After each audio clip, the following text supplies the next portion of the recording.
جانے مسائل تو علماء سے پوچھیں،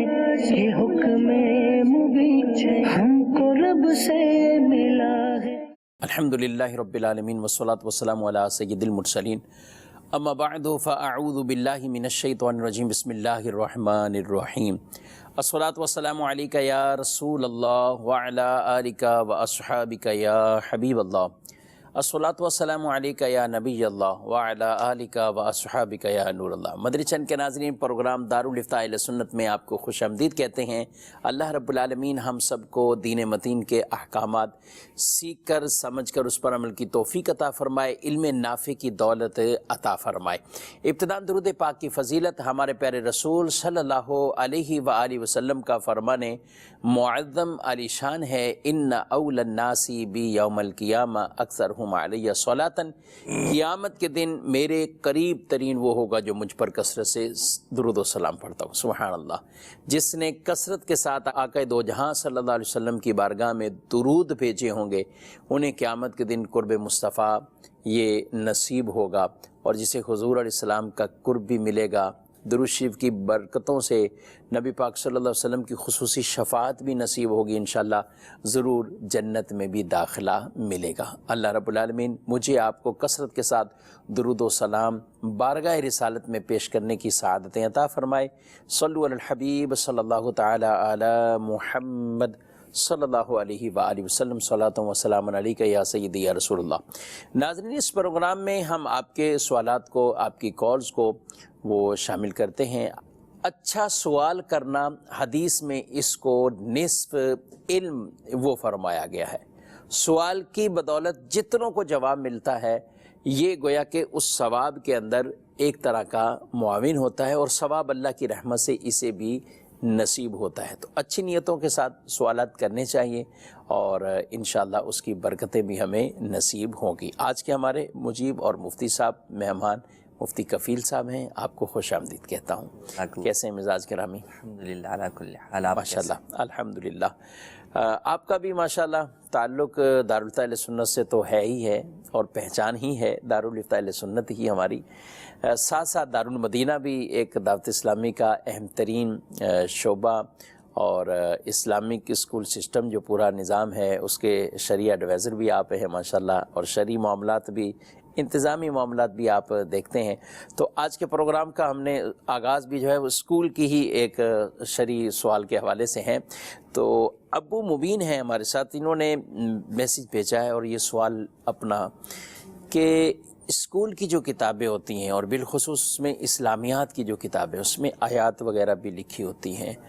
تو اب ایسی صورتحال میں بچے اس کو پکڑتے ہیں، اٹھاتے ہیں، ٹیچرز بھی اس کو، اور پڑھانا ہوتا ہے ظاہر کتاب، تو ان کو شرعی حوالے سے کن چیزوں کا خیال رکھنا ہوگا، کیا کہتے ہیں؟ بسم اللہ الرحمن الرحیم۔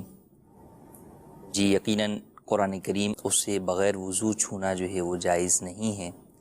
قرآن کریم سے متعلق اللہ پاک نے ارشاد فرمایا، لا یمسہ الا المطہرون، اسے نہ چھوئیں مگر پاک لوگ۔ تو قرآن کریم چاہے مکمل طور پر مصحف شریف کی صورت میں ہو کہ مکمل قرآن کریم ہے، یا اس کی کوئی آیت کسی جگہ پر لکھی ہوئی ہو، یا اس کا ترجمہ لکھا ہوا ہے، تو اسے بغیر وضو چھونا جائز نہیں۔ ترجمے کو بھی؟ جی، ترجمے کو بھی بغیر وضو چھونا جائز نہیں ہے۔ تو اس بات کا خاص طور پر خیال رکھنا بے حد ضروری ہے کہ چاہے وہ اسلامیات کی کتاب میں ہو، یا سائنس کی کتاب میں لکھی ہوئی کوئی آیت مبارکہ ہے یا اس کا ترجمہ ہے، چاہے اردو میں ترجمہ ہے، چاہے انگلش میں ہے، چاہے کسی بھی زبان میں، تو اس کو بلا وضو چھونا یہ جائز نہیں ہے۔ عمومی طور پر واقعی ایسا دیکھا گیا ہے کہ لوگ قرآن کریم کو چھونے میں تو اس بات کا اہتمام کرتے ہیں کہ یار وضو ہے یا نہیں ہے، پاک ہے یا ناپاک ہے، بالکل، لیکن جب اسلامیات کی کتاب یا کسی اور کتاب کے اندر یا کسی اور جگہ پر آیت مبارکہ لکھی ہوئی ہو، تو شاید مسئلہ معلوم نہ ہونے کی وجہ سے، یا جو ہے وہ اس معاملے میں توجہ نہ دینے کی وجہ سے، بے توجہی کی وجہ سے وہ اس طرف خیال نہیں کرتے کہ یہ ہم قرآن کریم کی آیت مبارکہ کو چھو رہے ہیں۔ اور اس میں بے وضو جو ہے وہ عموماً چھو لیتے ہیں۔ اس میں چاہے کوئی اشتہارات ہوتے ہیں، کسی محافل کے کارڈ ہوتے ہیں، اخبارات ہوتے ہیں، ہمارے کئی اخبارات کے اندر جو ہے وہ آیت مبارکہ یا اس کا ترجمہ لکھا ہی ہوتا ہے۔ جی بالکل۔ تو اس میں کیا مطلب پوری اخبار کا پھر اعتبار کریں گے یا اس خاص جگہ کا اعتبار؟ جس جگہ پر آیت مبارکہ یا اس کا ترجمہ لکھا ہوا ہے اسے بھی چھونا حرام ہے، اور اس کا بیک سائڈ پر اتنا ہی حصہ بھی چھونا حرام ہے، چاہے وہاں کوئی اور تحریر، اگرچہ وہاں پر کوئی اور تحریر۔ ٹھیک ہے۔ اور اگر کوئی ایسا صفحہ ہے، جیسے یہ ایک خالی صفحہ ہے، اگر اس کے اوپر آیت مبارکہ لکھی ہوئی اور کچھ اور نہیں لکھا ہوا تو اب اس صفحے کو چھونا بھی جائز نہیں ہے، خالی جگہ سے بھی۔ اچھا ٹھیک ہے، چاہے اوپر والی لائنوں میں یہ لکھا ہو۔ جی، ایک یہ ہے کہ تحریر کچھ اور بھی لکھی ہوئی ہے، بیچ میں ایک آیت مبارکہ لکھی ہوئی ہے، تو اب اس صورت میں تو جس جگہ پر آیت مبارکہ لکھی ہے اس کو نہیں چھو سکتے، اور اس کے بیک سائڈ کے اوپر آپ نہیں چھو سکتے۔ سائڈوں میں جو دیگر تحریر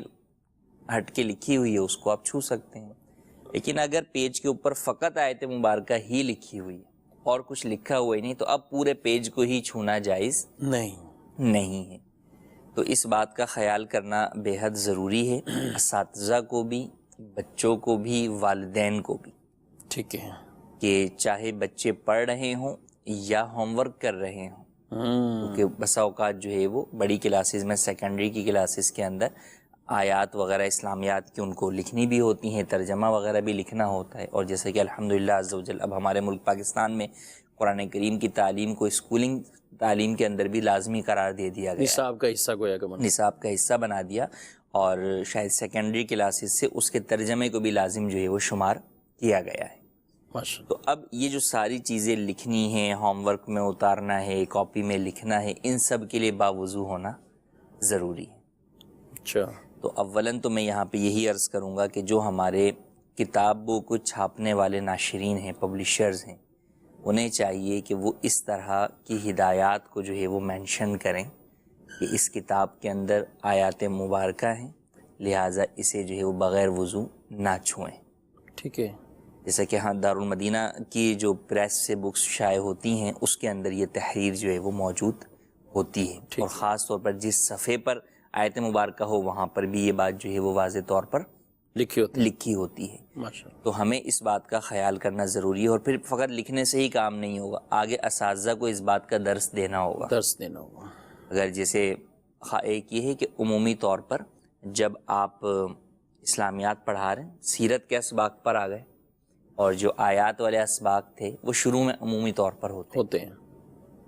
لیکن جب آپ آیات والے ہی اسباق پڑھا رہے ہیں تو اس کے اندر اور زیادہ احتیاط ہے۔ اس دن پتہ ہی ہے کہ اب بچے کا تو ہاتھ ہی اس کے اوپر لگے گا، تقریباً وہی اس دن کلاس سے پہلے ہی اناؤنس کرنا کہ بھئی جس بچے کا وضو نہیں ہے وضو کر کے آ جائے۔ اگرچہ نابالغ بچے پر وضو کے احکامات نہیں ہیں، لیکن جب شروع سے ہم یہ تربیت دیں گے تو بڑے ہو کر بھی وہ اس بات کا خیال کرے گا، خیال رکھیں گے۔ تو لہٰذا اس بات کا خاص طور پر خیال رکھنا ضروری۔ اسی طرح خواتین پڑھا رہی ہیں، جو ٹیچرز ہیں، ان کے لیے یہ ضروری ہے کہ وہ ناپاکی کے ایام کے اندر جو ہے وہ یہ چیزیں نہ پڑھیں۔ پتہ ہے وہ اس اعتبار سے لے ہی نہیں رہی کہ بھئی یہ قرآن تو نہیں ہے نا، میں تو اسلامیات پڑھا رہی ہوں، تو اب اس میں وہ ترجمہ بچوں کو جو ہے وہ بول کر جو ہے وہ کئی جگہوں کے اوپر پڑھا رہی ہیں، ترجمہ میں اس کی اجازت، ترجمے کی بھی جو ہے وہ اجازت، وہ جو معلمہ کے لیے اجازت ہے خاص، معلمہ کے لیے وہ کہ وہ لفظ توڑ کر جو ہے وہ پڑھائے، اور عمومی طور پر یہاں پر جو اسلامیات میں پڑھائی ہوتی ہے وہ اس طور پر نہیں ہوتی، وہ معلمہ وہ وہاں پر جو یعنی پڑھانا ہوتا ہے، یہاں پہ تو سبق کے طور پر پڑھا رہے ہیں، وہاں پر ایک قرات سکھانے کے طور پر پڑھا رہے ہوتے ہیں، اور پھر اس کے اندر تو ایزی ہے کہ اس سبق کو آگے پیچھے کیا جا سکتا ہے کہ بھئی مثال کے طور پہ ان ایام میں جو ہے وہ ٹیچر جو ہے وہ سیرت کے اسباق پڑھا دے، اور باقی کے ایام میں دوسرے اسباق جو ہے وہ پڑھا دے۔ تو بہرحال اساتذہ کو بھی اس بات کا ادب و احترام کا خیال رکھنا، باوضو ہونا،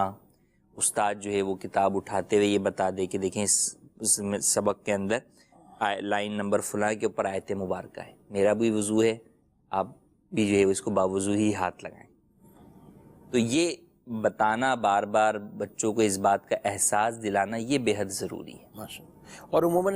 ٹیچر جو اسلامیات کے ہوتے ہیں وہ مختلف کلاسز میں ان کا یہی پیریڈ ہوتا ہے تقریباً، اس طرح کے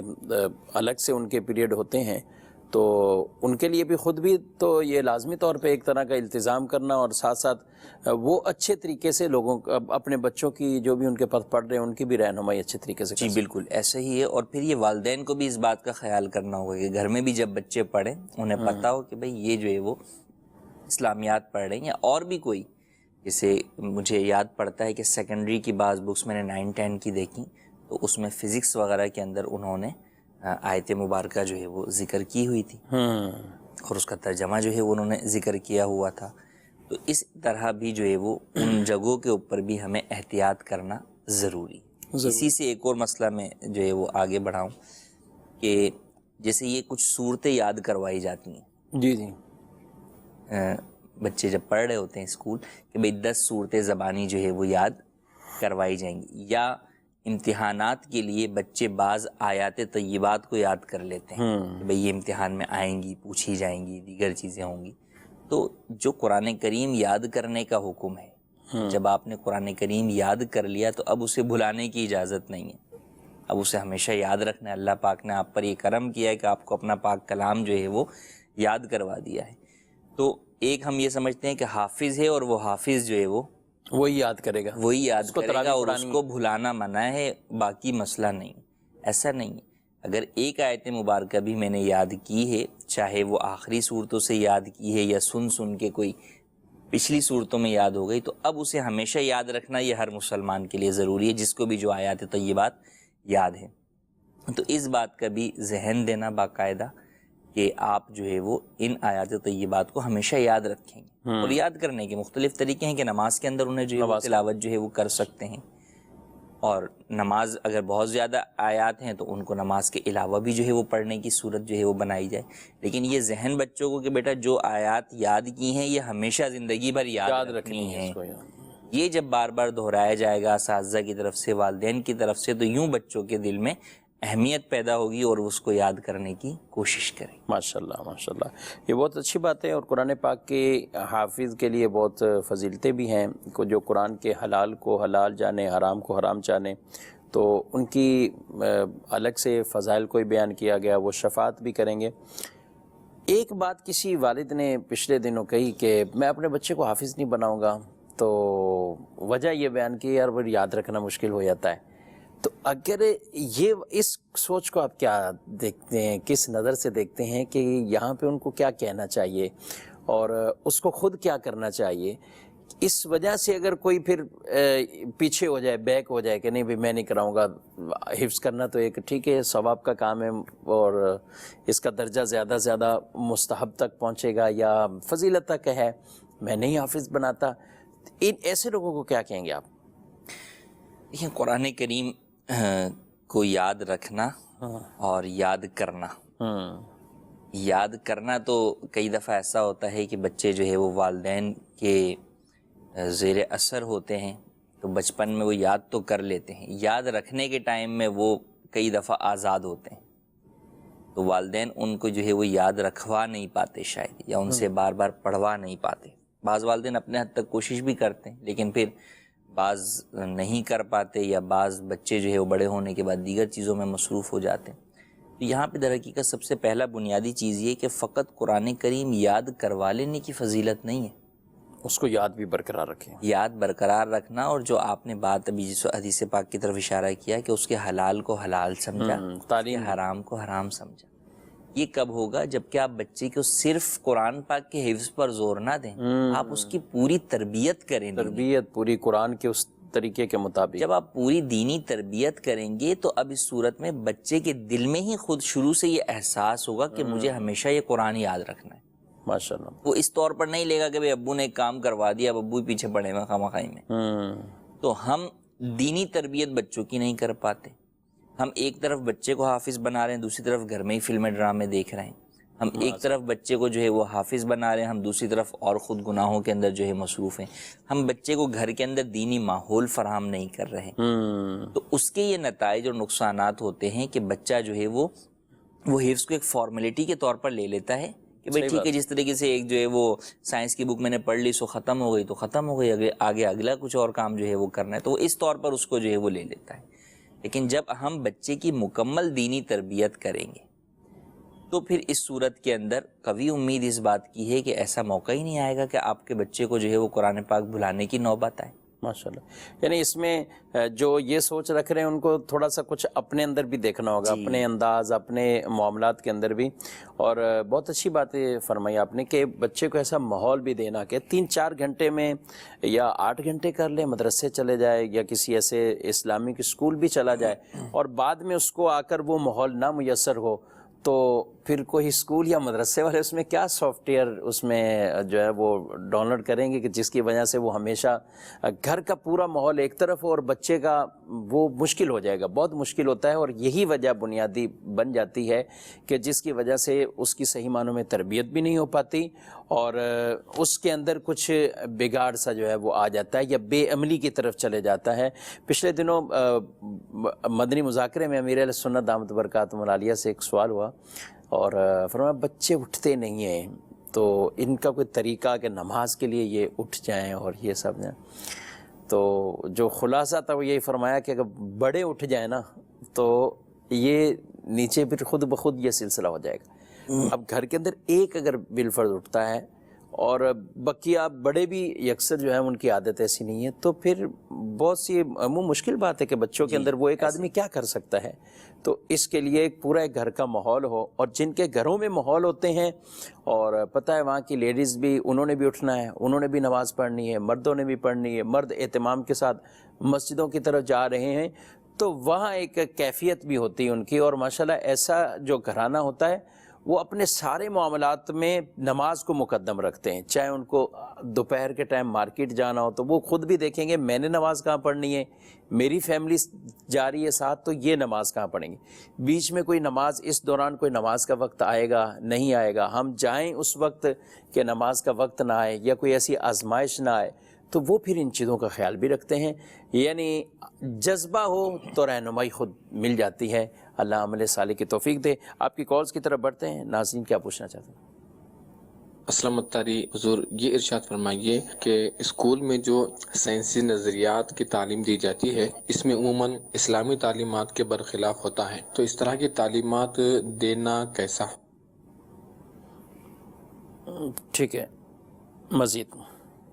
محمد طاہر ندیم اتاری عرض کر رہا ہوں، تحصیل فورٹ آباد، ضلع بہاول نگر سے۔ مفتی صاحب سے میرا سوال یہ ہے کہ مدرسے میں وقف کی جگہ جو خالی پڑی ہوئی ہے کسی بھی استعمال میں نہیں ہے، کیا اس میں جو مدرس ہے جو وہیں رہتا ہے، جو مدرسے کی لائٹ وغیرہ استعمال کرتا ہے، کیا وہاں پہ وہ کوئی سبزی وغیرہ کاشت کر کے فائدہ لے سکتا ہے؟ جزاک اللہ۔ جی، اسکول کے اندر اسلامی تعلیمات سے کوئی ایسی کوئی برعکس چیز یا کیا کہیں گے آپ؟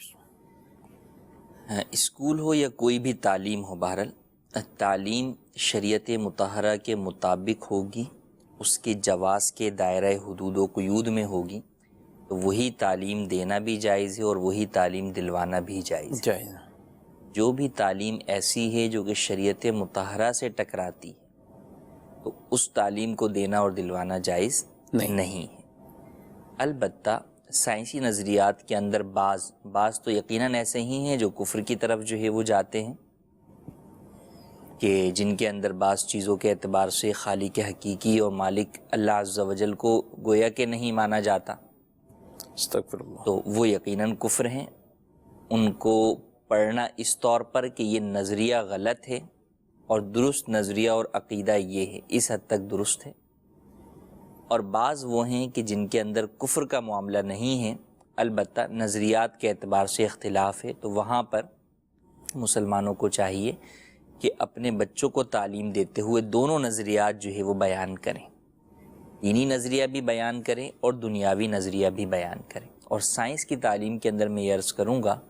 کہ بنیادی طور پر یہ بات بے حد ضروری ہے کہ بچوں کو اس بات کا احساس دلایا جائے، ان کے ذہنوں میں یہ بات ذہن نشین کی جائے کہ جو کچھ بھی چیزیں ہیں یہ ظاہری اسباب ہیں، ان سب کے پیچھے اللہ تبارک و تعالیٰ کا حکم ہے۔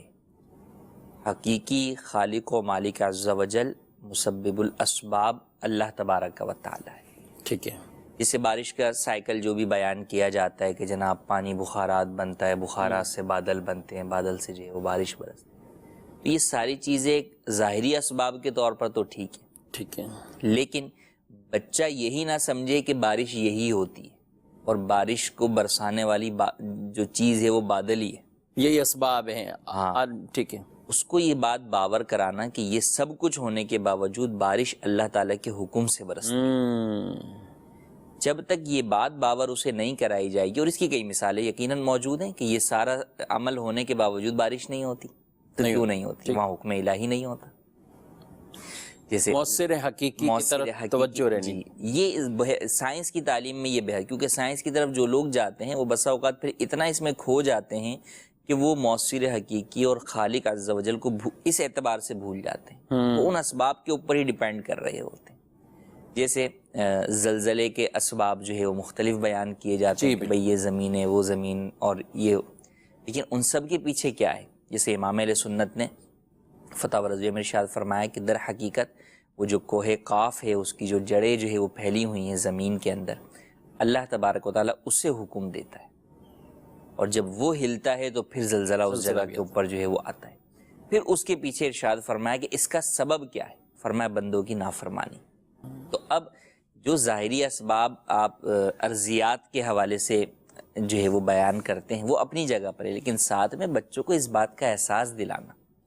کہ یہ سب کچھ ہے ہونے کے باوجود پیچھے حکم الہی عز و جل ہے، اور اس طرح کی جو چیزیں ہیں جو عذاب والی کیفیت میں آتی ہیں اس کے اندر در حقیقت ہمارے گناہ سبب بن رہے ہوتے ہیں، ہماری نافرمانیاں ہوتی ہیں، تاکہ اس چیز سے بھی انسان جو ہے وہ اللہ پاک کی طرف مائل ہو. تو یہ در حقیقت ہے جو قرآن کریم میں جگہ جگہ پر تفکر کا حکم دیا گیا. اس سے مراد یہ نہیں کہ انسان جو ہے وہ ان چیزوں میں غور و فکر کر کے ان چیزوں کا گرویدہ ہو جائے، بلکہ مقصد یہی ہے کہ ان چیزوں میں غور و فکر کر کے حقیقی مالک عز و جل کی طرف رجوع کرنے والا بن جائے. ماشاءاللہ ماشاءاللہ. اور پھر یہ اگر یہ دونوں چیزیں مل جاتی ہیں اور بیسک اس طرف ہی توجہ رہتی ہے تو اور ایمان کے اندر ایمان کے اندر جو ہے وہ تقویت آتی ہے، انسان کو جو ہے مشاہدہ ہوتا ہے، انسان کو جو ہے وہ پھر اس طرف توجہ ہوتی ہے، اور اللہ تبارک و تعالیٰ کی قدرت اس کے سامنے ظاہر ہوتی ہے. سبحان اللہ ماشاءاللہ. اسلام سائنس کے خلاف جو ہے وہ قطع نہیں. اس سائنس کی بھی تعلیمات جو بھی ہیں وہ بھی شریعت کے دائرہ کار کے مطابق رہتے ہوئے جو بھی رہنمائی کی گئی بالکل حاصل بھی کوئی اگر کرتا ہے اور اس کے مطابق اور اس کی ترقی اور ٹیکنالوجی کے مطابق اگر وہ اپنے کئی معاملات میں رہنمائی بھی حاصل کرتا ہے، اس میں کئی چیزیں ایسی ہیں کفیل صاحب جن میں اب نماز کے اوقات ہیں، یہ وہ جی ان چیزوں میں یہ چیزیں کتنی معاون بھی ثابت ہوتی ہیں، معاون جو ہے وہ ثابت ہوتی ہیں، اور کئی چیزیں ہیں کہ جن کے ذریعے سے آپ سمجھیں کہ دین پر عمل کرنے میں ہمیں آسانی ہوئی. ٹھیک ہے. دین تو وہی ہے اپنی جگہ پر، لیکن اس پر عمل کرنے اور اس میں دین کا پیغام پہنچانے میں یہ بھی ٹیکنالوجی بھی جو ہے وہ سائنس کی مرہون منت ہے. اور علم نجوم کے حوالے سے بھی جیسے کہا کہ یہ تو علم جس کی وجہ سے یہ نمازوں کے اوقات کار جو ہے وہ معلوم ہوتے ہیں، اسی سے وہ حاصل ہوتے ہیں. تو یہ بھی بڑے بڑے علماء الحمدللہ جو اس چیز کے بھی باقاعدہ انہوں نے علم حاصل کیے اور بڑے ماہر وہ گزر. جب تک یہ جدید آلات بھی نہیں تھے اس وقت بھی ان کی مہارت ایسی تھی کہ جسے مانا جاتا تھا. اور ابھی بھی آپ دیکھیں تو یہ جو ہمارے نمازوں کے بھی جو کیلنڈر بنے ہوئے ہیں کفیل بھائی، یہ بھی 30-35 سال کے لیے مطلب ویلڈ ہوتے ہیں، اور اس میں پھر آگے جا کر کچھ فرق آتے ہیں. تو کتنی اس میں علماء کی ماشاءاللہ آلات کے بغیر بھی انہوں نے اس علم کو کیسے جو ہے وہ محفوظ کیا ہے ماشاءاللہ. چلیں مزید آگے کال کی طرف بڑھتے ہیں، لیکن اس سے پہلے ایک سوال ہے. وہ کہتے ہیں کہ مدرسہ وقف ہے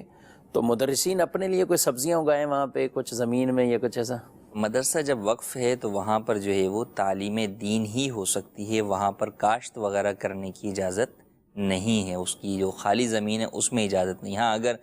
کوئی کسی نے کھیت ہی وقف کر دیا مدرسے کی آمدنی کے لیے تو وہاں پر پھر مدرسے کی آمدنی کے لیے جو ہے وہ کھیت بویا جا سکتا ہے، اور پھر جو آمدنی آئے گی وہ مدرسے پر جو ہے وہ لگے گی. لیکن اگر ایسا نہیں ہے تو پھر یہ کاشت وغیرہ کرنے کی اجازت نہیں. ٹھیک ہے. ایک سوال ہے، میسیج سے بھی کچھ سوال شامل کر لیتے ہیں. تو پوچھا ہے کہ میت کے ذمے کچھ روزے ہیں، لواحقین کیسے ان کا ادائیگی کی کیا صورت ہوگی؟ فدیہ میت کی نمازوں اور روزے کا دیا جاتا ہے، اور امید ہے کہ اللہ پاک جو ہے وہ اس کے فدیے کے بدلے میں اس شخص سے درگزر فرمائے، اس کی جو نمازیں اور روزے قضا ہو گئے۔ تو روزے کا فدیہ ایک صدقہ فطر کی مقدار ہوتا ہے تقریباً 2 کلو آٹا،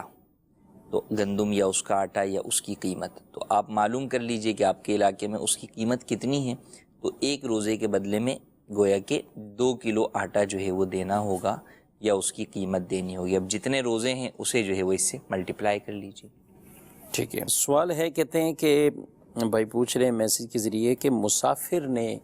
مقیم امام کے پیچھے نماز اگر پڑھنی ہے تو نیت کیا 2 کی کریں گے یا 4 کی کریں گے؟ جب مسافر جو ہے مقیم امام کے پیچھے نماز پڑھے گا تو 4 کی ہی نیت کرے گا اور 4 ہی پڑھے گا کہ مقیم امام کے پیچھے اس کے اوپر 4 ہی لازم ہے۔ ٹھیک ہے، مزید کرو۔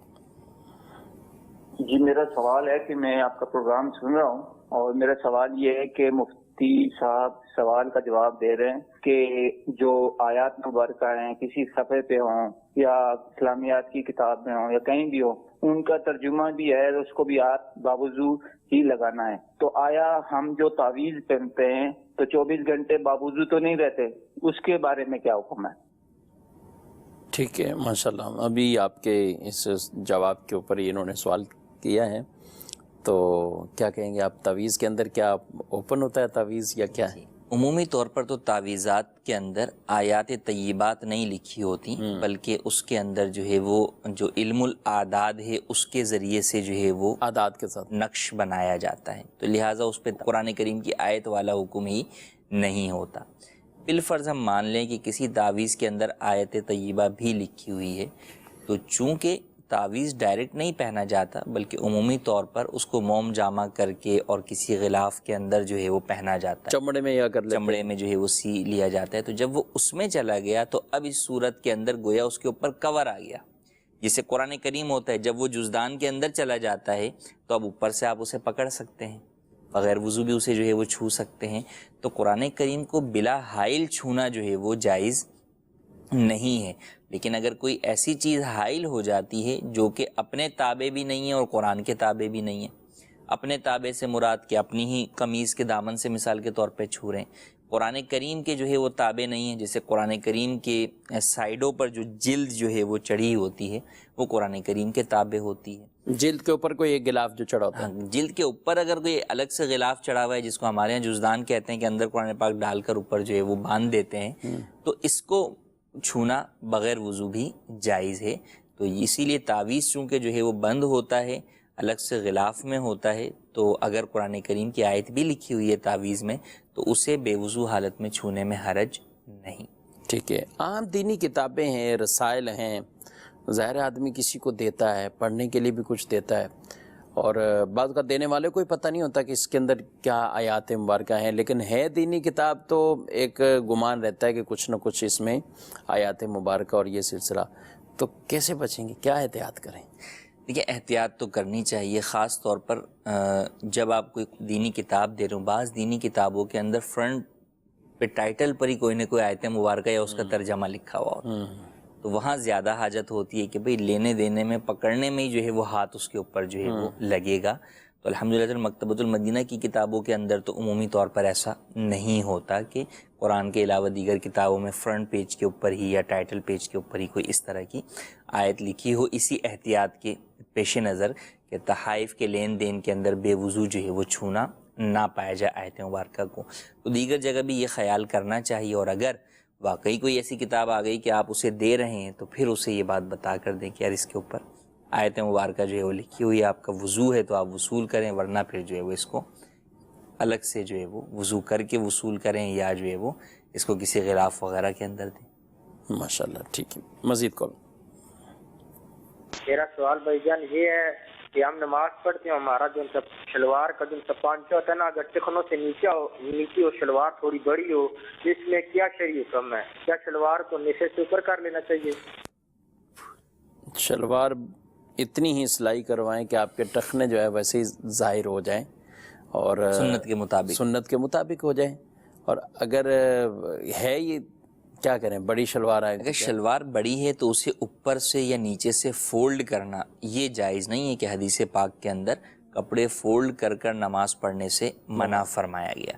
تو لہٰذا اگر شلوار بڑی ہے تو پھر اس صورت کے اندر اگرچہ ٹخنوں سے نیچے بھی جا رہی ہو آپ نماز ادا کر لیجئے، نماز ہو جائے گی، زیادہ سے زیادہ مکروہ تنزیہی ہوگی لیکن مکروہ تحریمی نہیں ہوگی، جبکہ اگر آپ نے کپڑے فولڈ کر لیے تو نماز مکروہ تحریمی واجب الاعادہ ہوگی۔ تو اس لیے ایسی صورتحال کے اندر ممکن ہے تو لباس تبدیل کر لیجئے، ممکن نہیں تو پھر اس صورت کے اندر اسی طرح ٹخنوں سے نیچے ہی لباس اگرچہ جا رہا ہو آپ نماز ادا کر لیجئے، اور آئندہ کے لیے احتیاط کیجئے کہ چاہے نماز چاہے غیر نماز ہر وقت ہی ہم اپنا لباس ایسا سلوائیں جو سنت کے مطابق ٹخنوں سے اوپر ہو۔ ٹھیک ہے، مزید کال۔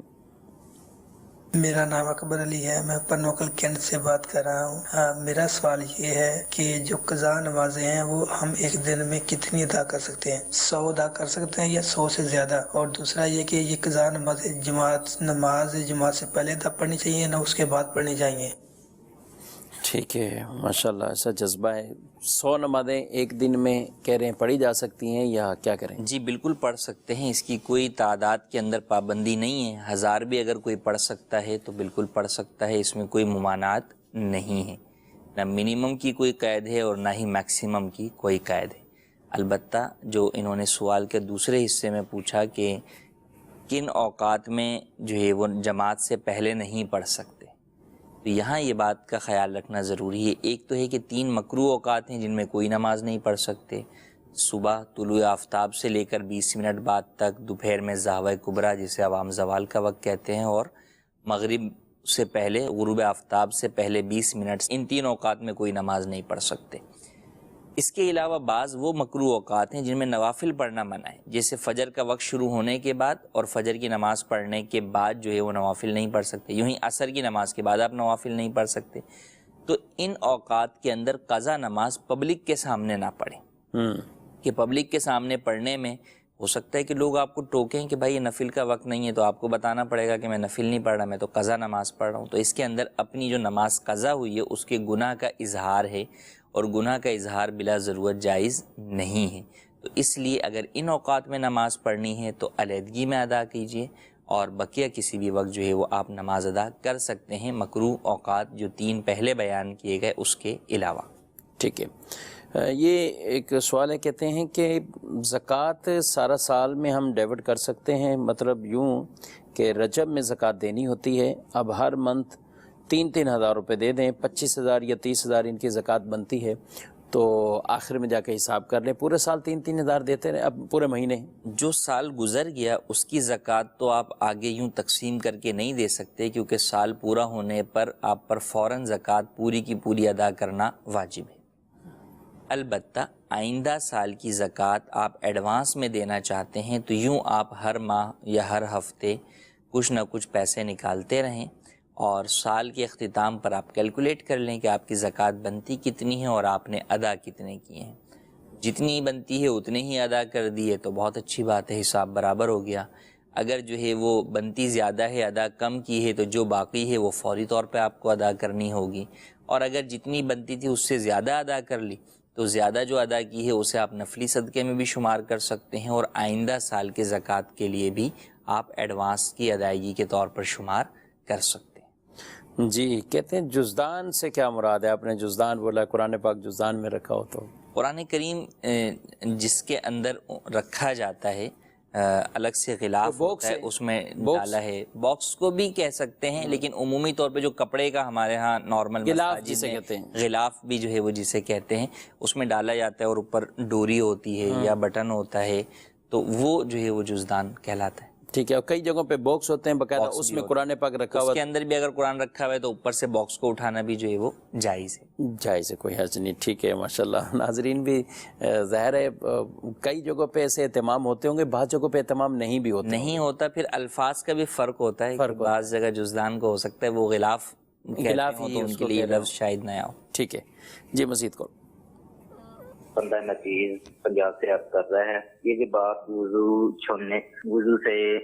یا بغیر وضو سے قرآن پاک کو چھونے کی بات ہو رہی ہے، ہم جو ہے کلاس میں پڑھتے رہے 10th تک، تو وہاں تو لحاظ ہی نہیں رکھا جاتا تھا وضو کا، تو اب اس بارے میں ہمیں کیا کرنا چاہیے؟ توبہ ہم پر لازم ہوگی کیا بغیر وضو کے ہم قرآن پاک کو پڑھتے رہے اور چھوتے رہے جو صورتیں پڑھائی جاتی تھی ترجمے کے ساتھ یا آیت الکرسی؟ اس بارے میں رہنمائی فرما دیجیے۔ یعنی یہ کتنی اہم چیزیں آپ کے اس سے جو ہے وہ آج کے اس سوال کے توسط سے اگر بھیجا تو غالباً ابو مبین کے نام سے وہ سوال تھا، اور یہ ایک سوال کے توسط سے کتنے لوگوں تک پہنچی بات، اور سب نے اپنے طور پر کہ یار ایسا کبھی ذہن دیا نہیں گیا۔ تو یہ ہمیں اسکول سسٹم میں بھی جو ہمارے تعلیمات کے شعبہ کے اندر دعوت کے جو ڈپارٹمنٹ، تو وہاں بھی کوئی آپ ایسا چلائیں، کوئی ایسی تحریر پیغام، کیا کہتے ہیں؟ جی انشاءاللہ عزوجل امید ہے کہ اس سلسلے کے بھی کچھ کلپس جو ہے وہ بن جائیں گے، جو ہم جو ہے وہ اپنے شعبہ تعلیم کے ذریعے سے دعوت اسلامی کی جن بھی یونیورسٹیز میں، اسکولز، کالجز میں کام ہے، وہاں پر بھی یہ پیغام جو ہے وہ جائے اور لوگوں کو اس بات کا احساس ہو کہ قرآن کریم اللہ پاک کی جو ہے وہ کتاب ہے، اور اس کا ایک ایک حرف، اس کی ایک ایک آیت مبارکہ کا احترام کرنا یہ بھی ہم پر ضروری ہے، اور اس کے جو بھی احکامات ہیں ان کے اوپر عمل کرنا بھی ضروری ہے۔ اچھا، یہ جو بھائی کہہ رہے ہیں اب اتنا عرصہ گزر گیا تو دیکھیں جب تک بچہ نابالغ ہے تو اس پر تو گناہ کا حکم نہیں لگتا، لیکن عمومی طور پر 9th 10th کے اندر جو بچے ہوتے ہیں وہ 15 سال کی ایج کراس کر چکے ہوتے ہیں، تو بہرحال بالغ نے جس نے بھی ایسا پچھلے اپنے زمانے میں کیا، زمانہ طالب علمی میں کیا، تو اس پر لازم ہے کہ پھر اللہ تبارک و تعالی کی بارگاہ میں سچی توبہ کرے۔ ٹھیک ہے، اللہ رب العالمین علم نافع عطا فرمائے، اپنے علم پر ہم سب کو عمل کرنے کی توفیق عطا فرمائے، آمین، بجاہ النبی الامین صلی اللہ علیہ وسلم۔ جانے مسائل تو علماء سے پوچھیں، یہ حکم مبین ہم کو رب سے ملا ہے۔